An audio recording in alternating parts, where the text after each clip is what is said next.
UP में Samajwadi party ने आनन फानन में कई छोटी पार्टियों से गठबंधन तो कर लिया, लेकिन अभी तक सीट बंटवारे पर फैसला नहीं हो सका है।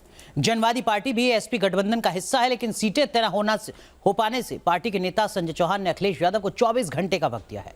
मतलब समाजवादी पार्टी गठबंधन में दरार पड़ती दिख रही है।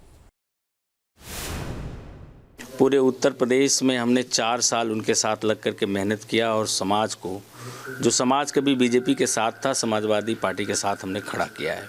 अब उस समाज को अपने साथ बनाए रखना और जनवादी पार्टी और हम लोगों के व्यक्तित्व को बचाए रखना, इस सब की जिम्मेदारी अखिलेश यादव जी को है।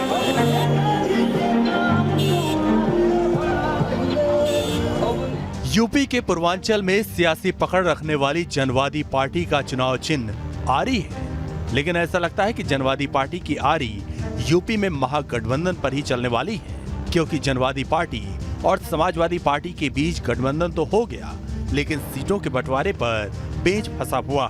तभी तो जनवादी पार्टी के नेता संजय चौहान नाराज नजर आ रहे हैं और अखिलेश यादव को अल्टीमेटम दे रहे हैं। मैक्सिमम सीटें 6वें और 7वें चरण की हैं और मुझे आशा है कि आज कल में राष्ट्रीय अध्यक्ष जी हमारी सीटों पर निर्णय ले लेंगे कि मैं तो अखिलेश यादव जी के भरोसे हूँ। निश्चित तौर पर कार्यकर्ताओं के अंदर, पार्टी के पदाधिकारियों के अंदर थोड़ा असंतोष इस बात को लेकर के है कि हम उनके साथ विगत 4 सालों से लगातार संघर्ष कर रहे हैं, काम कर रहे हैं और हम लोगों के समाज की, हम लोगों के पार्टी की जो स्थिति है उसको राष्ट्रीय अध्यक्ष जी को स्पष्ट कर देना चाहिए।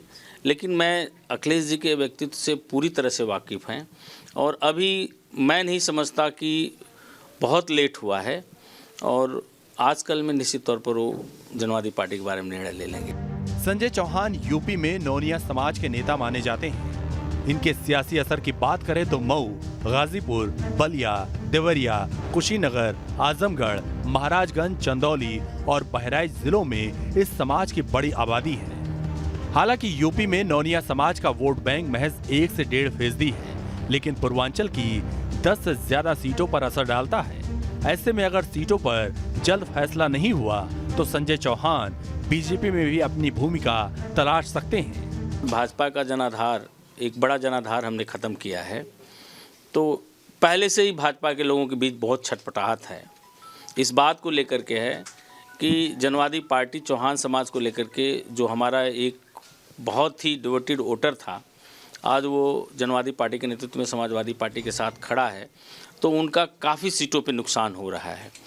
तो कुछ कार्यकर्ताओं से हमारे उन लोगों ने संपर्क साधा, बट हमारे दिल दिमाग में और हमारी सोच में हम जानते हैं कि भाजपा के अंदर न जनवाद है न समाजवाद है, तो हम अपनी विचारधारा से समझौता नहीं कर सकते। ये भी माना जा रहा है कि अखिलेश पर दबाव बनाने के लिए संजय चौहान ऐसी बातें कर रहे हैं। ऐसे में अब देखना है कि अखिलेश यादव क्या फैसला लेते हैं। Team news nation.